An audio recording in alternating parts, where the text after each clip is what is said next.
everybody, welcome to Children of the Void. I'm Morgan Rector, and my co-host is Bonnie Lee. And today we're featuring a case that has always been wrapped in mystery.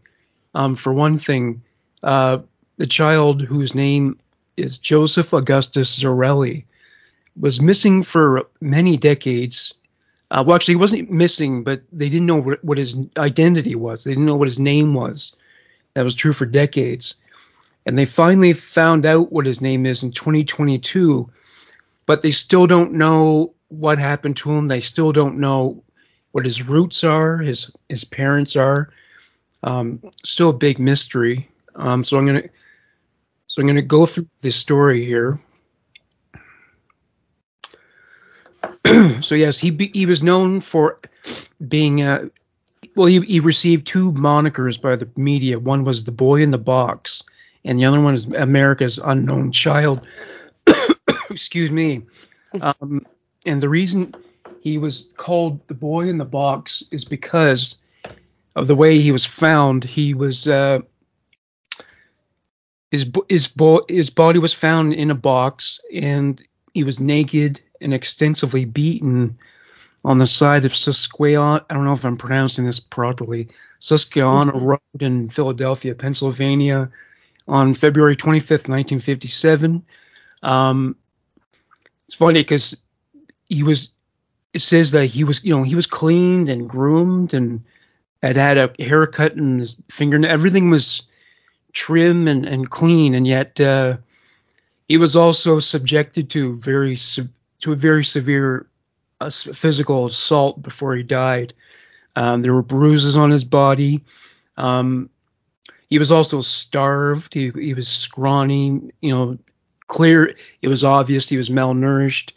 There were scars all over his body. And they said they were surgical, so they were deep wounds on his ankle, groin, and chin. And the police believe that the cause of death was homicide by blunt force trauma. And this case received a lot of attention at the time. But despite all the exposure and interest, which it has attracted throughout the years off and on, his identity was unknown, as I said before, for decades, until just a few months ago, on November 30th, 2022, very recently, the Philadelphia Police Department announced that they found his identity using DNA and genealogical databases. So on December 8th, 2022, more than 65 years after his body was found, the boy was publicly identified as Joseph Augustus Zarelli in a press conference thrown by Philadelphia Police Department. And a description of the crime scene. So way back in February 25th, 1957, his body was wrapped in a plaid blanket, was found in the woods off of Susquehanna Road in Fox Chase, Philadelphia. The body was discovered by a young man who was checking his musket traps, and fearing that the police would confiscate his traps, he didn't report what he found. Figure that, eh?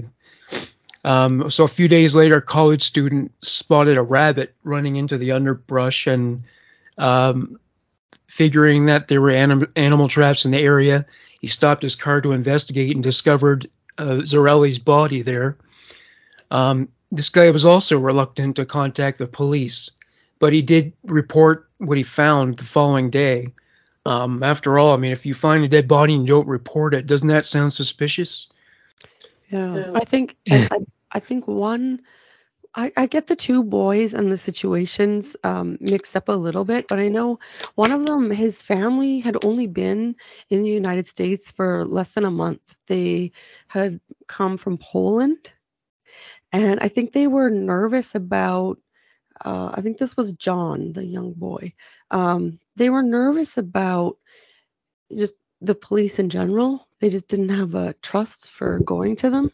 So they kind of didn't want to get accused or wrapped into it by coming forward. I guess they thought maybe that their son would be blamed for it. And they were just kind of unsure about really dealing with the police as well. And then I think the other boy was the one that people thought was maybe being a little sort of shy to come forward because he was possibly being sort of voyeuristic with some watching some girls that were attending the Sisters of Good Shepherd school. So Wayward Girls Home. Oh yeah, yeah. And so there was no real, I don't think, proof of that or anything, but it was something that they speculated that, he felt kind of embarrassed maybe to come forward admitting what he was doing over there. So, Yeah, I suppose that maybe that's something that happens a lot where people are just they're thinking, what are the cops going to think of the fact that I found a body that nobody else found for a long time, and it was in it was a spot that's very difficult to find, and how convenient that I happened to find it. Yeah. So I suppose a lot of people would have that thought. So, his naked body was inside of a cardboard box that had once contained a bassinet of the kind sold by J.C. Penney. His hair had been recently cropped, as I mentioned, possibly after death, as clumps of his hair clung to his body. There were signs of severe malnourishment, as previously mentioned, and surgical scars on the ankle and groin. There was also an L-shaped scar under the chin. So the police issued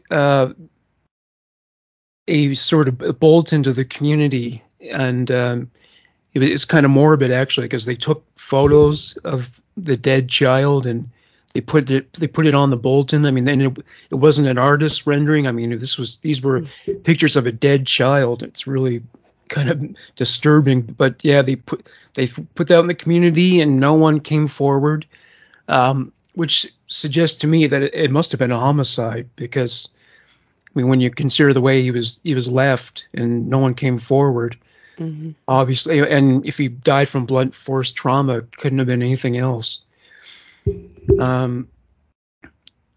So moving forward, I'm going through the other photos because they included them all, head to toe. Didn't they also take a couple of photos where they dressed him up and had him sitting up to try to jog people's memories of, what this young boy would have looked like had they seen him in his average everyday dress? So they had him in like kind of little dress pants and they had him might sitting up. Yeah, but they also released photos that were more, well, I don't know if it's more morbid or less morbid, but also morbid, just of him, nude with showing his bruises. So it was kind of unusual thing, I think. But I know in the old days, people would do stuff like that. They would like dress up the body and take photos to remember them. But, yeah. That was something that they did in the Victorian era a lot. They would, right after someone would die, they would bring a photographer in, take a picture of the dead person with their family, and then put it back in the coffin. So maybe because that they remembered that so recently that they didn't find this disturbing at all. Yeah, it's possible. I don't know. I just found that kind of disturbing when I was looking through different photos. I was kind of that actually kind of was more shocking to me than the other photos, because I was like, well, why did they dress him up and try and make him look like he's sitting somewhere on the couch, like relaxing? It was kind of morbid, but I guess they figured it might help people remember if they saw him more as he was when he was alive. I'm not sure. And the police took his fingerprints, and they figured after that someone would come forward, but nope, no one came forward. So the case attracted considerable media attention in Philadelphia and the Delaware Valley. The Philadelphia Inquirer printed 400,000 flyers depicting the boy's likeness, which were sent out and posted across the area and were included with every gas bill in Philadelphia. So there's no way that nobody in that area wouldn't have been aware of the missing child. The crime scene was combed over and over again by 270 police academy recruits who discovered a man's blue corduroy cap, a child's scarf, and a man's white handkerchief with the letter G in the corner.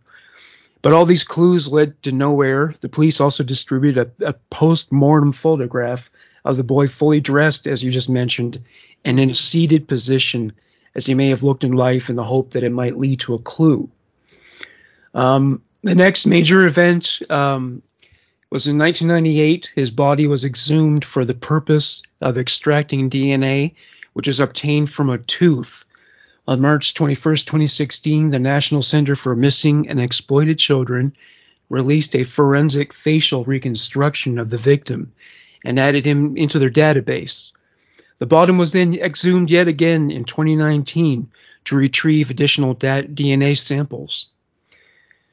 So yeah, he was an unidentified murder victim for decades. However, on November 30th, 2022, the Philadelphia Police Department announced that they had identified the child through the use of genetic testing and investigative genetic genealogy, and that they would provide a case update in the following week. Sources stated that he was the child of a prominent family in Delaware County, Pennsylvania. That's surprising because, usually when children are killed and dumped, like, I think it's often when it's like a child who was born out of wedlock or something. That was like their way of like just avoiding the stigma. So it's odd that he would be cast out like that from a well-to-do family, isn't it? Yeah, or people struggling with poverty maybe don't really want to go to, say, the orphanage or whatever. Maybe they would find, if they were abusing him, it's better to just discard of the body. I don't know. It's just what's kind of surprising. Yeah, it's like I saw these pictures from the Great Depression where a woman was selling her children, but it was nothing like that. And but they didn't kill the children; they just sold them. Right. So, authorities said that the investigation will use this new information to continue to search for suspects. But they must be dead. I mean, it happened so long ago. I mean, if they're alive, they'd be pretty decrepit by now, I think. Mm-hmm. On December 8th, 2022, the child was publicly identified as 4-year-old Joseph Augustus Zarelli, born on January 13th, 1953. Genealogists had uncovered his name more than a year earlier in October 2021. On January 19th, 2023, the names of Zarelli's parents were reported. Investigators were finally able to identify him after a cousin uploaded DNA to a public database. Investigators subsequently encouraged that person's mother, a first cousin of Zarelli, to submit a genetic profile to GED Match, which she did, allowing investigators to identify his parents. A court order for the child's birth certificate was then made, which revealed the child's name and his parents' names, subsequently verified by DNA. So there were some theories that were advanced prior to the identification. There was one involving a foster home that was located approximately 1.5 miles from the site of the body. In 1960, Remington Bristow, an employee of the medical examiner's office, who doggedly pursued the case until his death in 1993, contacted a New Jersey psychic who told him to look for a house that matched the foster home. When the psychic was brought to the Philadelphia Discovery site, she led Bristow directly to the foster home. Upon attending an estate sale at the foster home, Bristow discovered a bassinet similar to the one sold at JCPenney. He also discovered blankets hanging on the clothesline that were similar to the one in which the boy's body had been wrapped when they discovered him. Bristow believed that the boy belonged to the stepdaughter of the man who ran the foster home, and that they disposed of his body so the stepdaughter would not be exposed as an unwed mother. So that sounds pretty plausible. That maybe, so he was married to her mother and then possibly sexually abused her, and they wanted to keep that quiet, so they got rid of the child. It seems likely to me. However, the police had established that all the foster children were accounted for, and a re-examination by police investigators confirmed that the family were likely not involved. In 1998, Philadelphia Police Lieutenant Tom Augustin, who was in charge of the investigation, and several members of the Vidocq Society, a group of retired policemen and profilers, interviewed the foster father and the stepdaughter, whom he had married. The foster home investigation was closed. Well, it's not like they're going to admit it if they're being interviewed about it. Yeah, I think I think it's the VDOC Society. Vidocq, And yeah, it's spelled that way. Yeah. yeah, I think it is the VDOC Society, and they're kind of involved with a lot of cases that are unsolved, and they kind of have like the best of the best getting together and kind of putting their heads together to solve different sort of, I don't want to say famous crimes, but some that are in the more forefront unsolved crimes. Is it are they are they located like across the United States? Is that a really big organization? I think it's a big organization, and the people involved are all over internationally, but they meet at the society, every once in a while, and they'll just kind of, it reminds me of Mensa. I think they all kind of sit around deciding which cases they're going to look at that time, and then they just start picking it apart, and they just use all of the talent in the room to try to get, down to the bottom of the case. But they don't always, figure it out right away. Sometimes it takes time, but yeah, it's kind of made up of different people that are FBI agents or previous investigators, detectives. It's just comprised of all kinds of different people. They probably have forensic experts, things like that, and they sort of get together, kind of all the great minds, and put together, their biggest theories of the case, or even trying to solve a case. So getting them involved in a case is probably the most likely way that an unsolved case that's that old could be solved. So Yeah, there are detectives who really, they really, in some cases, latch onto a case and they never really forget about it and yeah, become obsessed and pursue it years after it goes cold. yeah, So yeah, I guess a lot of those people end up joining organizations like that absolutely. I'm sure. Yeah, because every case basically has a budget, and if you exceed the budget, then they don't want you to invest any more manpower into it. But yeah, yeah, but there's still these people with the will to solve it. So yeah, that's exactly what ends up happening. I think even in this case, I believe there was an investigator who was actually a medical examiner's office employee, Remington Bristow. He was one of the people that just wouldn't let it go. I think he was the one who kind of sought out Florence, the psychic, oh yeah. because he just didn't want the case to just sort of fall away. And so he was open-minded to anything at that point. He just wanted anything that would maybe lead to something. So Yeah, it was interesting because I've been watching. I have Amazon Prime. I've been watching like the original Unsolved Mysteries. They have the whole series. oh yeah, aren't they All, great? yeah, all the Robert Stack episodes, and yeah, Yeah. they were talking about how some cases they brought psychics on board, and sometimes they are real. They are exact. Sometimes they are hmm right.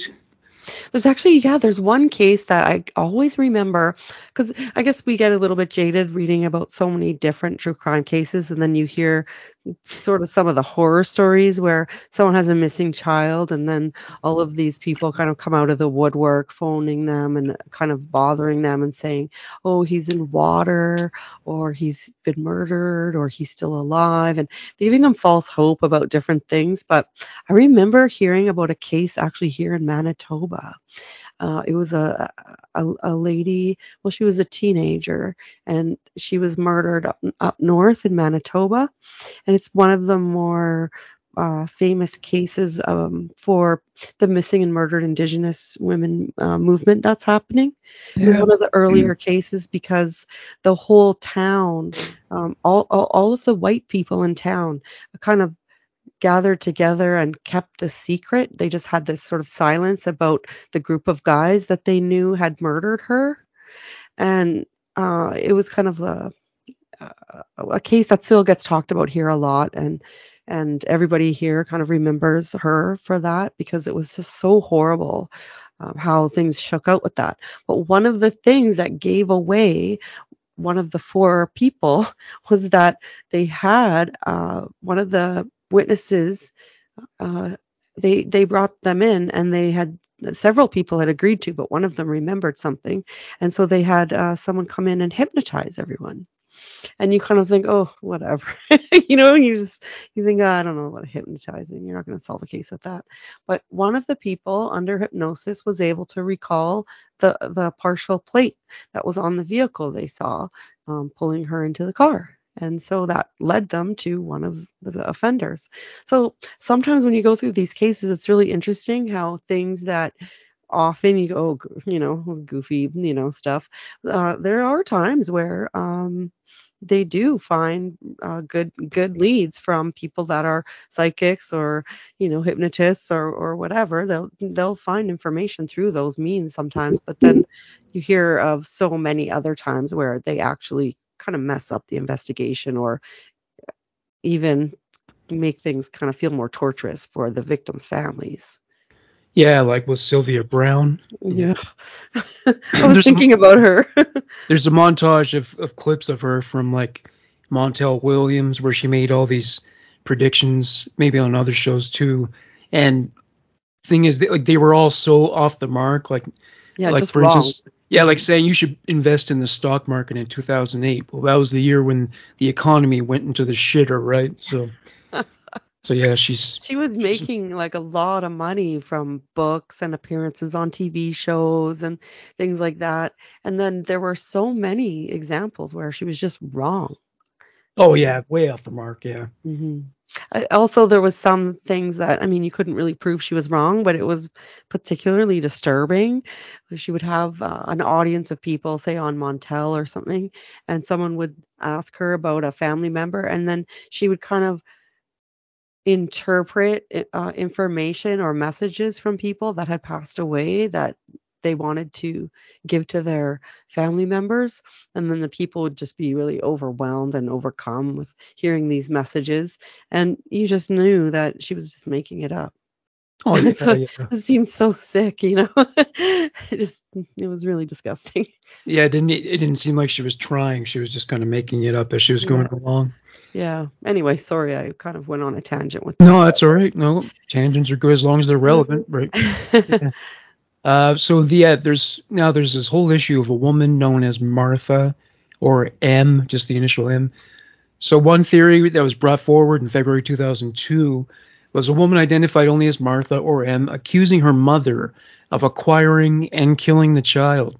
Police considered her story to be plausible, but were troubled by her testimony as she had a history of mental illness. She said her mother and father purchased Joseph from his birth parents in the summer of 1954, after which he was beaten to death and his body left abandoned inside a box outside of town. Police were unable to verify her story. Neighbors who had access to Martha's house during the stated time period denied that there had been a young boy living there and dismissed Martha's claims as ridiculous. Well, maybe so, but if she was abused badly enough, maybe that caused a mental illness. And that's right. If her parents were capable of, beating and murdering a child, maybe they messed her up, That's right. Sorry, before when I kind of took us off on a little tangent, I just wanted to bring it back around to the fact that I believe they did use DNA testing in 2007 and ruled out the stepdaughter as the mother of the young boy from the foster home. Yeah. They actually did rule that out completely. So that lead or that belief, it was kind of ruled out. And I think I interrupted you before you got to that comment. Oh, yeah. I apologize. I just want to make sure that people know that theory was ruled out with DNA. So, and then I guess that's when they kind of started looking at this other lady and her daughter.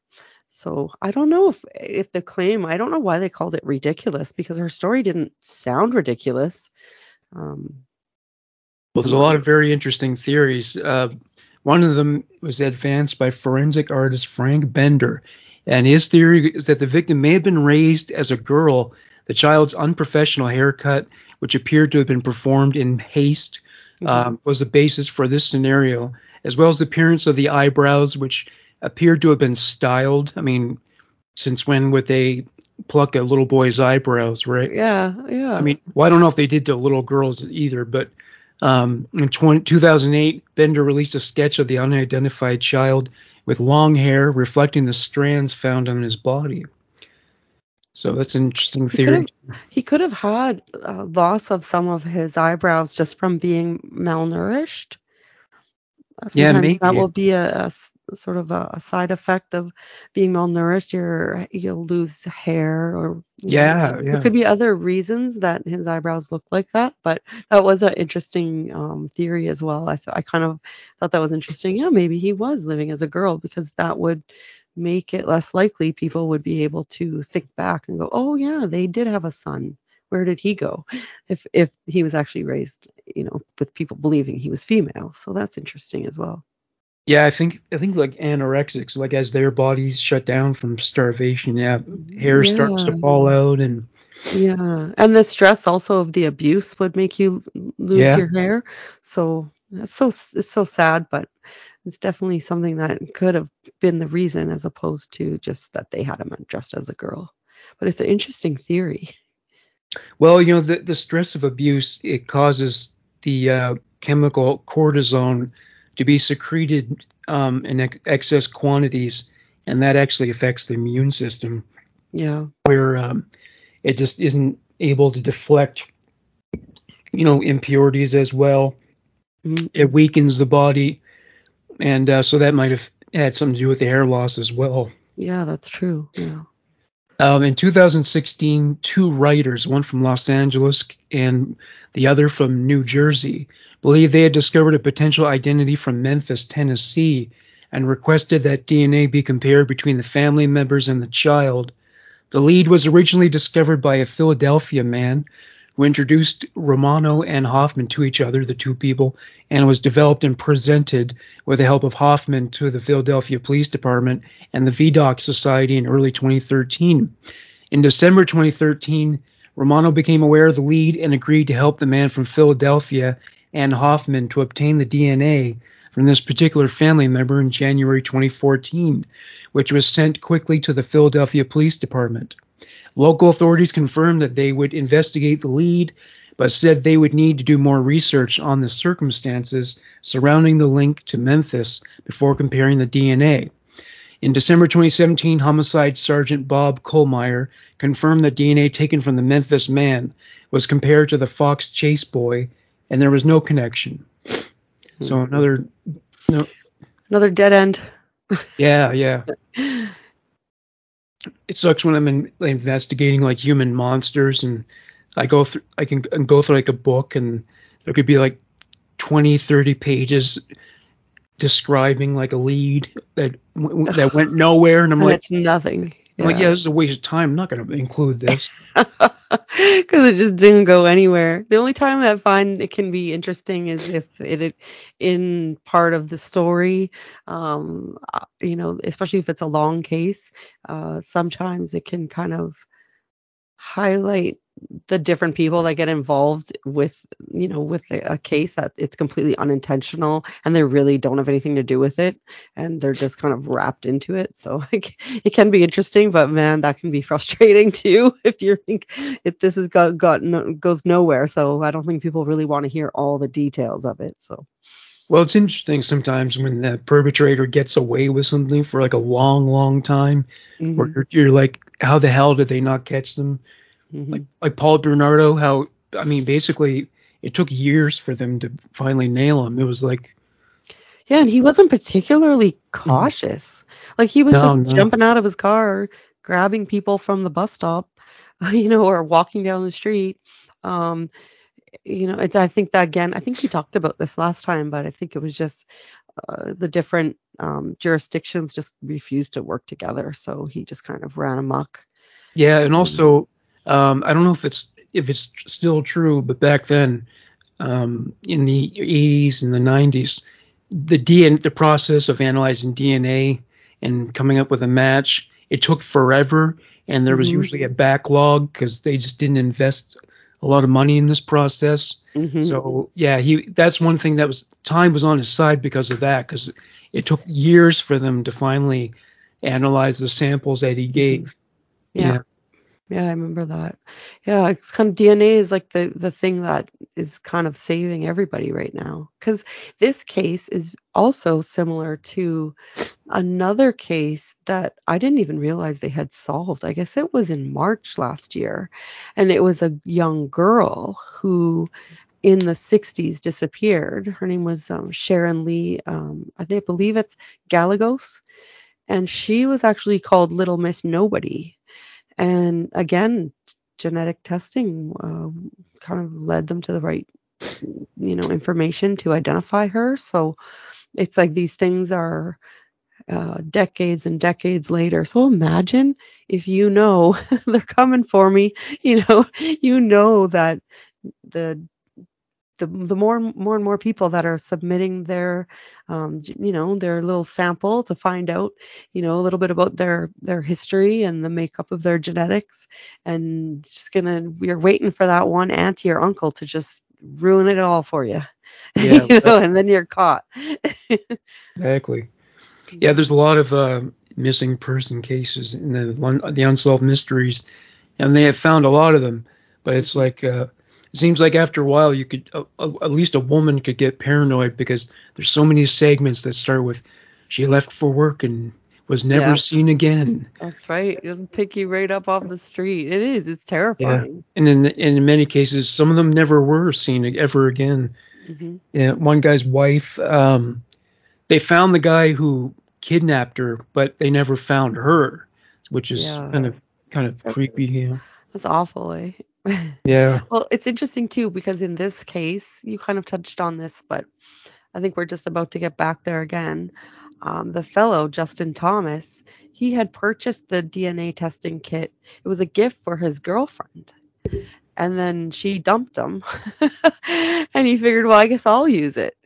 We'll see what happens. And that was how um, somehow it pinged this place called Identifier International, and then they contacted him and said that he was a partial match for a cold case in Philadelphia. So that's a pretty good example of someone who's just inadvertently, they're finding themselves dragged into this situation that they had no idea that they were involved in. And so it's kind of interesting that he decided to do the test. If his girlfriend had stayed with him, then she would have used it. Maybe this wouldn't have been a solved case yet. Yeah, I wonder, now they have these COVID tests you can do at home. Maybe someday there will Hmm. be DNA tests you can do at home. That's right. You know, It's it's like a pretty. home. It's pretty crazy. Could be as convenient as like a home pregnancy test. You can just, Yeah. lead in Or or whatever. if the police are investigating someone and they do have DNA to match too, instead of trying to get your straw or your cigarette butt, they can just come up and, scan your retina or something, and just your DNA information will just pop up, bleep, bleep, bloop, and that's it. Oh yeah, totally. Yeah.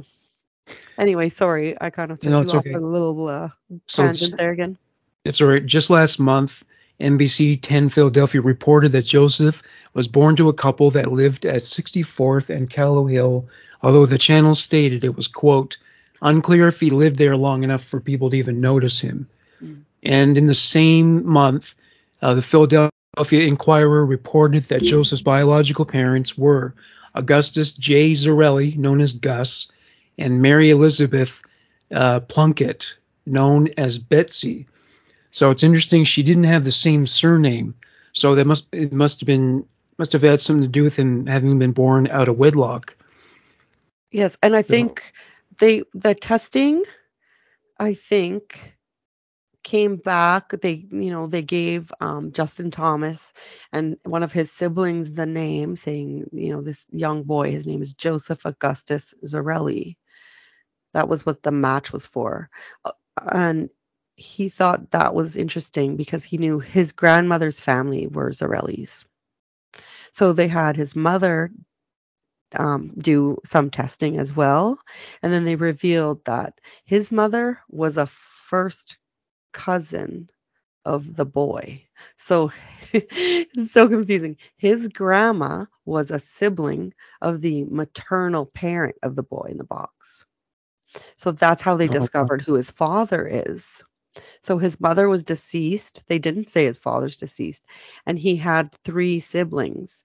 But there's I'm not sure if all three of them, if this is the same situation, but they said he has three siblings. Some are living, and he has living half siblings on both sides. So that might have been why they needed his mother's DNA, because he had half siblings on both sides. So the mixture is like, even my little brain, I can't even figure out how that would work. But he did have, I guess, siblings after his parents, I guess, each split up and had other children with other people.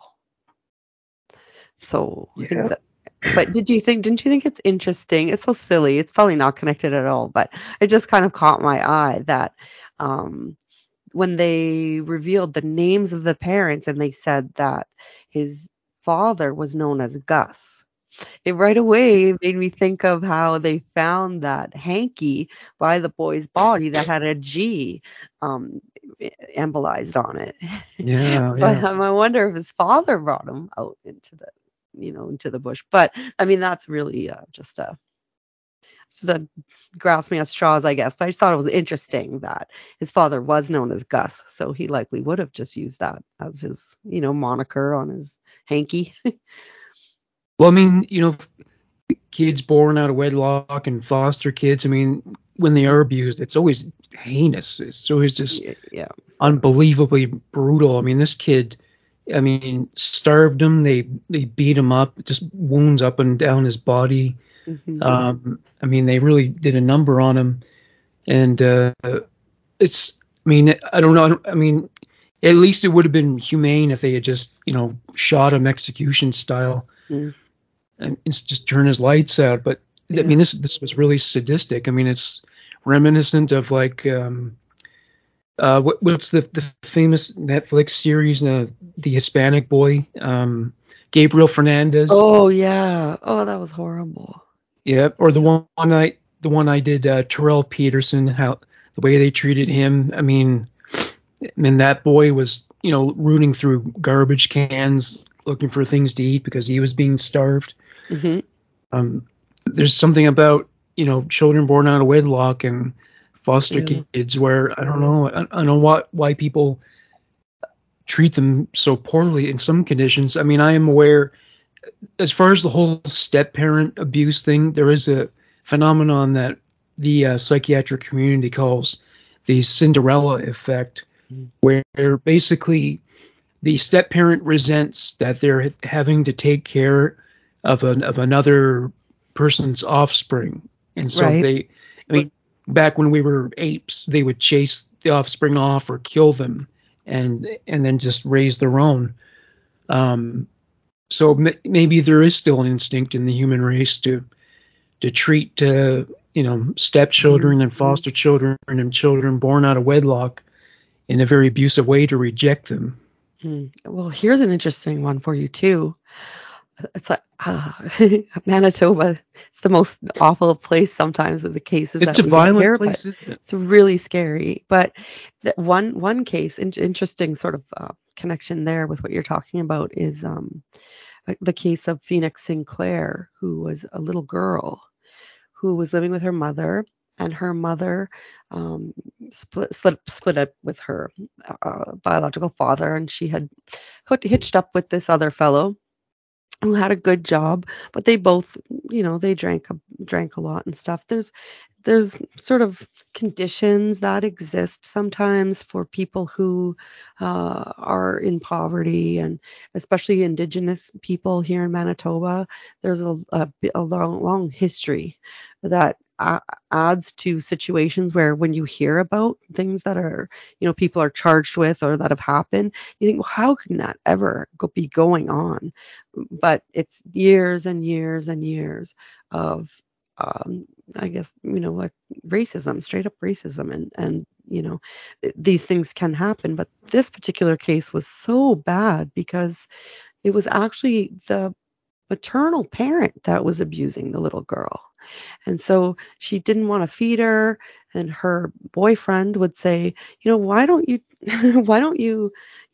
give her a bath? Why don't you take her out. Why are you not feeding her enough? And why aren't you nice to that little girl? And he would go shopping and then come and visit because he didn't live with her, and he would bring food so that the little girl would have food, and he would try to kind of help out and make things easier, but she just abused the poor little girl for so long. And then Child and Family Services had come to the home to see the child, and she would always make up some reason or not answer the door. And so they weren't diligent enough to follow up.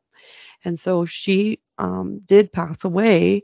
And then her and this boyfriend, they were so afraid of getting caught. So they buried the little girl out in the, it was in the woods somewhere out back. And eventually he felt so guilty that he agreed to show the police where the baby was buried. Well, she wasn't really a baby, more like a toddler. And he was the one that seemed to sort of have the most remorse and be the most kind of horrified by what had happened.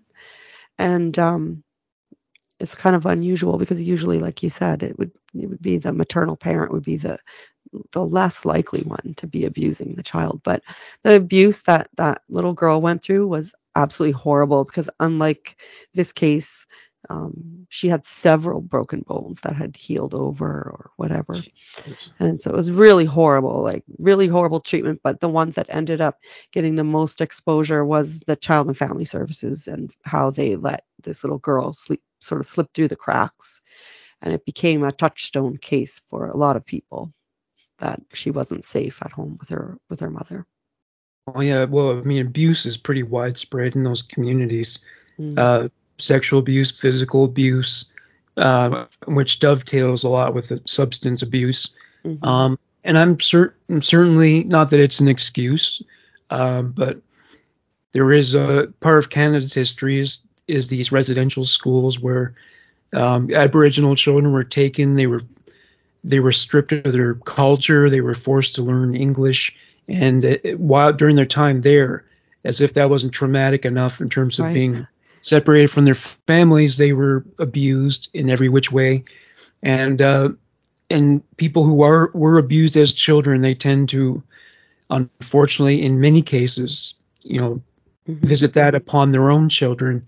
And so that's making its rounds throughout those communities. Who knows how long it'll take to be filtered out, but yeah, there's a lot of abuse going on. And well, I guess that's like the expression. I don't know if you hear people say this, but hurt people hurt people.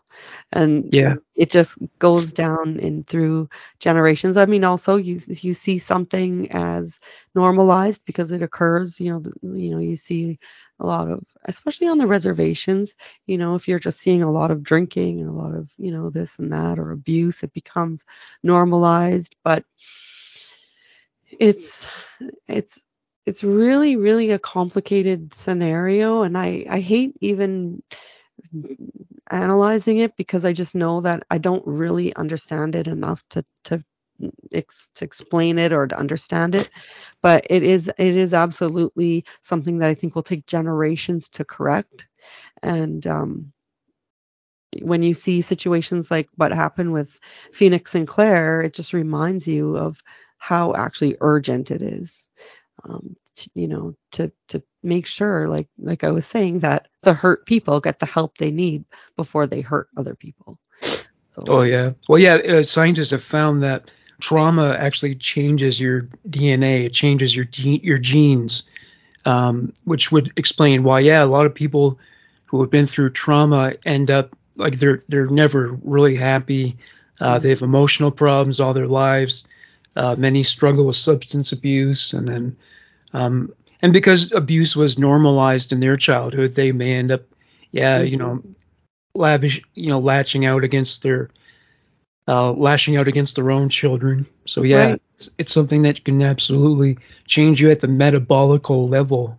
Yeah, which is so awful when you think about the effects that abuse has on everybody, but specifically children in this case. To know that abuse actually runs so deeply that it becomes part of their genetics.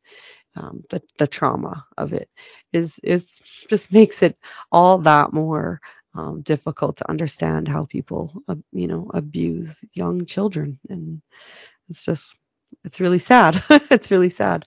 And I think that's why so many people found this case, the boy in the box case, and so moving, and why it was never really forgotten, because the idea of a young boy being shoved into a box and left out in the bush somewhere with no one claiming him, and it just seems like the worst case scenario you could imagine for a young child, to just be abused until they pass away and then they don't even have a name. Yeah. So it's just, I think that's why so many people had this case on their mind over all of these decades. And the fact that the perpetrators were never brought to justice, that's a whole other outrage right there. Absolutely. And that's the funny thing, when I was going through this case and reading up on it, I kind of had to remind myself, getting to the end of the information, yes, they've identified him and they've identified members of his family, but they haven't actually identified who is responsible for his death and who brought him out into the woods. And it's not a closed case. It's still very open. And so it'll be interesting to see in the future what else comes forward.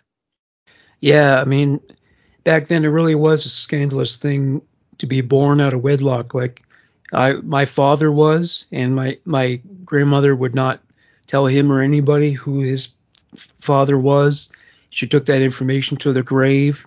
Oh, I remember reading Jack Nicholson grew up thinking that his mother was actually his older sister, and then we only found out as an adult she was his mother. That's right. I only found that out recently. I didn't know that. Apparently that was a few years ago, but he was older when he found that out, so that would be really upsetting. Oh yeah, I think he might have been in his like 30s or something. Yeah. Wasn't that a big part of Ted Bundy's life story? Wasn't it? He was born out of wedlock, wasn't he? Actually, there's a couple. There was Ted Bundy. He thought that his mom was his mom, but it was his sister, I believe. No. Oh yeah. He thought who he thought was his sister was his mother. Yeah. So yeah, a similar situation. Yeah. Yeah, and I think Bernardo was the same thing. I think Bernardo.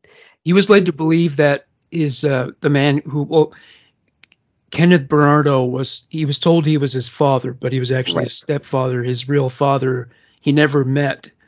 He was his mom, and then his mom would call him names all the time and stuff like that. Call him a bastard, yeah. Yeah, and then it ended up getting even more morose, because then as she kind of started slipping more mentally and physically, him and his father would start calling her names. Oh yeah, was so sick. They just mistreated her so badly as well. Yeah, I mean, she played a big role in planting the seeds of his misogyny. Mm-hmm. You know, he hated women, which is so funny, because Carla was the opposite. Her family was really the most all American, I say, even though they were Canadian, but just they were just the most nuclear family, normal. Everybody had good jobs, they were all treated well, and there wasn't all that kind of crazy weirdness going on in her home, and yet she was so attracted to him, just immediately. Couldn't even see straight, was just so attracted to him. Oh, yeah. And the more that she gained insight into how messed up he was, it was like the more that she had to be with him. Well, yeah, it didn't scare her away. It drew her in further. Well, I mean, yeah, it's not something that just developed when she met him. Like, she went through a phase where she was wearing all black, kind of a goth thing, and yeah, that's right. But yeah, and then so when they met, it's like sometimes couples can have the wrong things in common, and it turned out that they had this dark side when it came to sexuality, and so that they came together, and she encouraged that in him. Yeah, it's like she was kind of like the cheerleader, Oh, totally, yeah. at the time that they met, I think she was in her phase of like glamorous girl. They had their group of friends used to call themselves the Diamond Club or something, and they were always talking about how they were going to marry rich men and have a nice house and dress really nice and have lots of nice jewelry and stuff.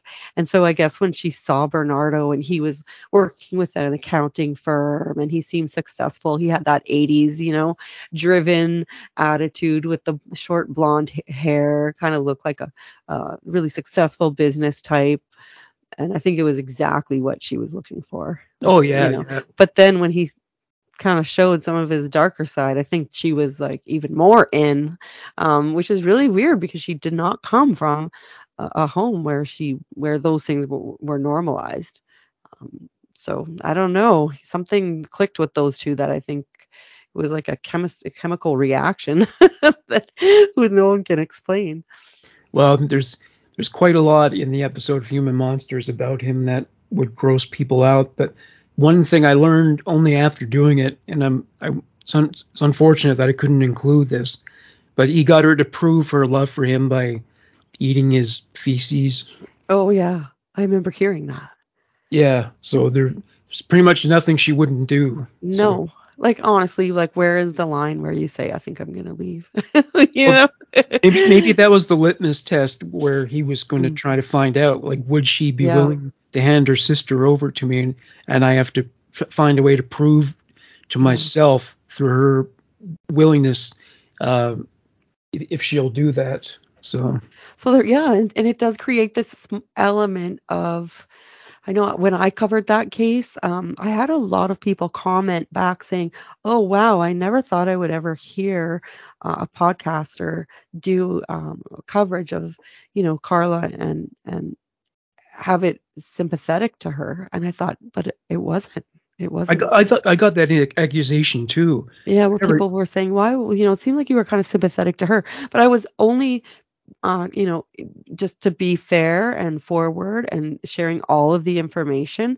It was a fact that he was abusing her, that she was coerced, and there was absolutely elements of that. And that was in no way to say that she was absolved of her responsibility in any of her behaviors, because they were horrible. But she also was abused and coerced. So it's really tricky. That case itself is really the most tricky one to get your head around, because there's a lot of difficult situations that are going on in between the two people that it's really difficult to just boil it down to its essence and understand it. Well, I mean, no offense to you, but women who are involved in scenarios that involve abuse of children or something like Homolka, they're very keen on, absolving themselves, trying to sound like they're just a victim. Yeah. Most women who've abused their kids will gaslight the kids. They will always deny. I know someone who's going through that right now. She confronted her mother about it, and her mother completely lies and says she didn't do it.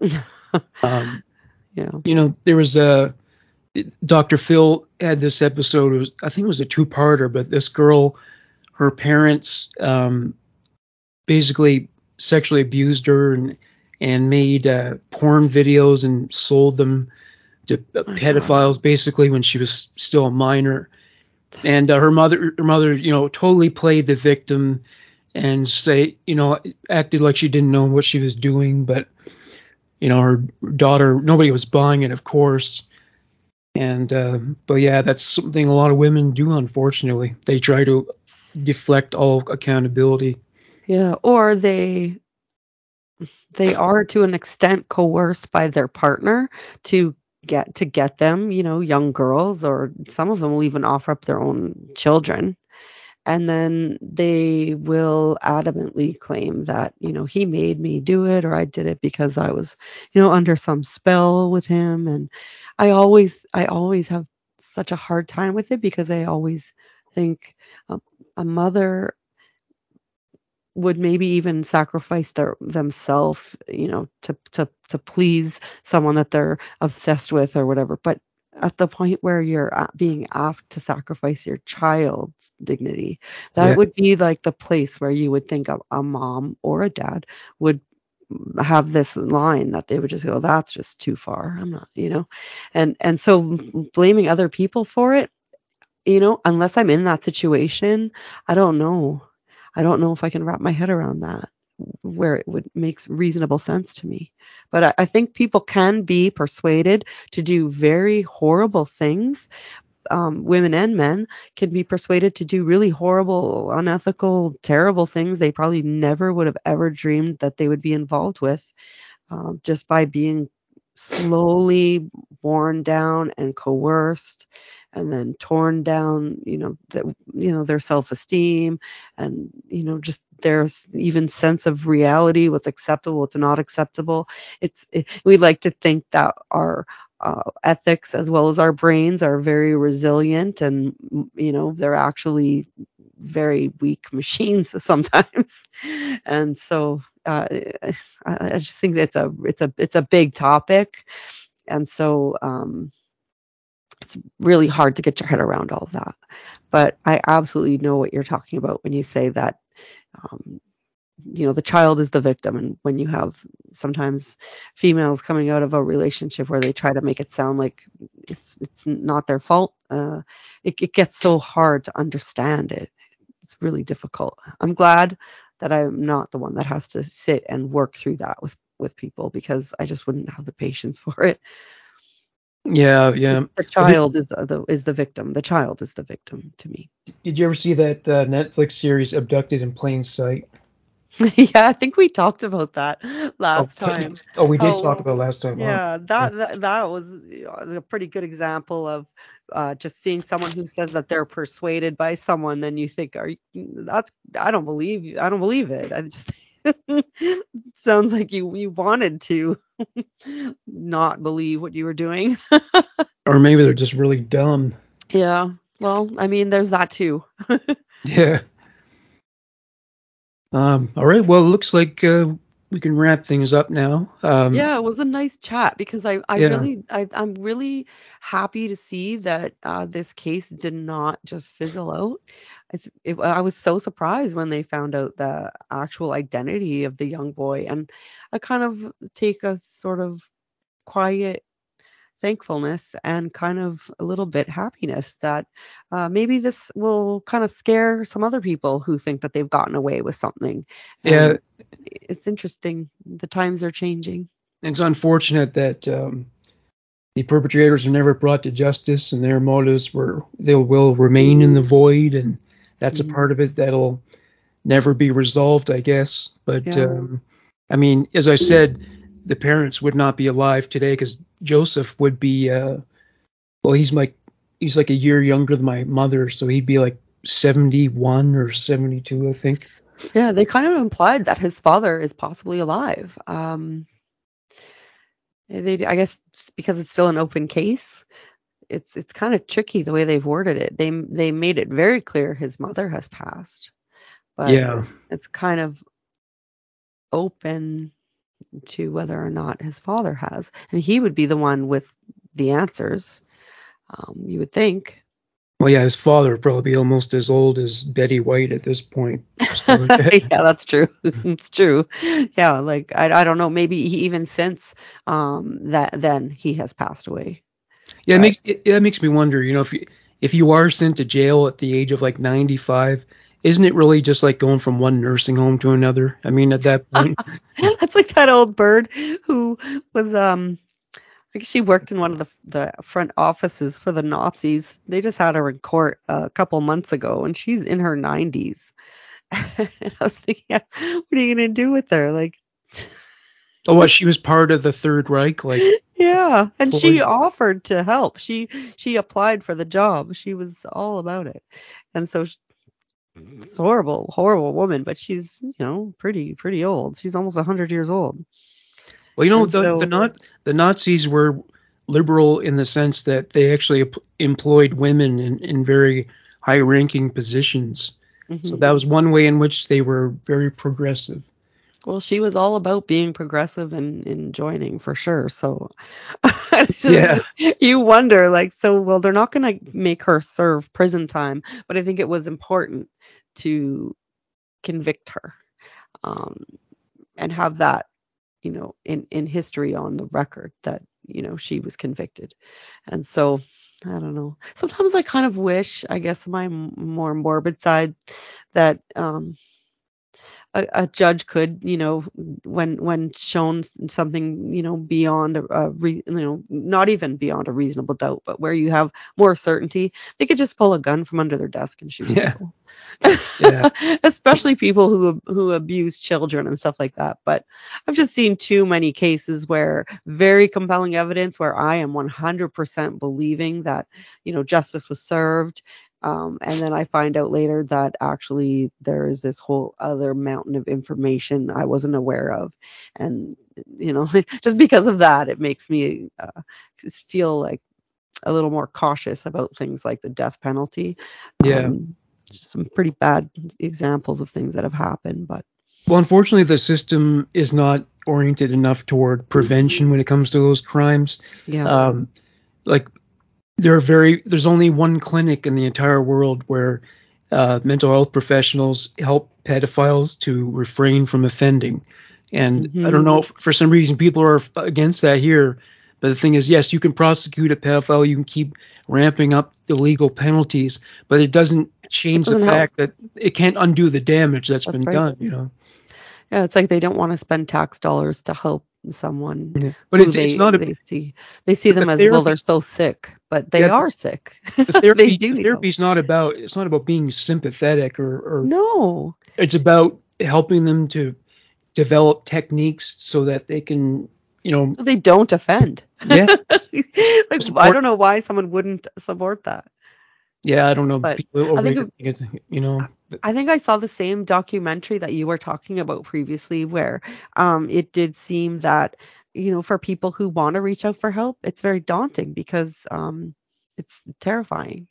Well, yeah, one thing they're worried about is if they say they're a pedophile, they're worried that they'll attract attention from the police, and Right. they don't, and so they need to be able to go to a place where they can be anonymous if necessary, and That's people just help them and teach them, how to change their thoughts so that they're not going to give in to those urges. But we won't invest in it. And there's in that documentary, I think you were thinking of Incest: A Family Tragedy. They were talking about how there's never enough funding for that kind of thing to help these people to refrain from offending. And but I think that's an important investment because, as I said, yes, you can send somebody away to prison for years. You can impose the sex offender registry on them, but that doesn't heal the victims. Prevention is what prevents the pain. Right. Yeah, and some of them seem like desperate for that help in the sense that they don't want to offend. They want to live a life of never hurting another person.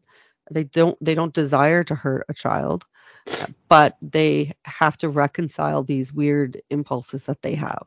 And it just seems to me that the best thing you could do is give them the proper help. But it's like they haven't broken a law, they haven't, acted on anything, but the idea to come forward and ask for the help is so terrifying. And we don't even have the help to give them if they did. So it's pretty dire consequence of that. So it's a valuable public service to help someone to prevent from sexually abusing children. That's an important thing. Well, on that note, on that happy note, I'm going to talk to you again. Uplifting, yeah.